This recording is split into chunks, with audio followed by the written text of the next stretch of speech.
ఈరోజు 8:30 సమయంలో వినుకొండ టౌన్లో జిలానీ అనే వ్యక్తి తనకి రషీద్ అనే వ్యక్తికి ఉన్నటువంటి వ్యక్తిగత కక్షల వల్ల రషీద్ అనే వ్యక్తిని నరికి చంపడం జరిగింది.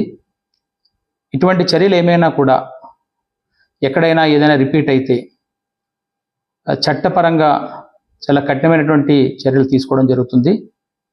ఎవరైనా వీటిని ఎక్కడైనా ప్రోత్సహించినా కూడా వాళ్ళు కూడా చట్టపరంగా తీసుకునే చర్యలకి బాధ్యులవుతారు.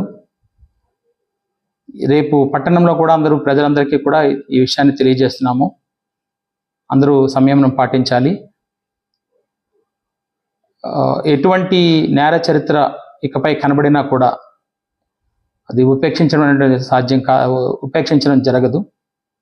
దీన్ని గమనించమని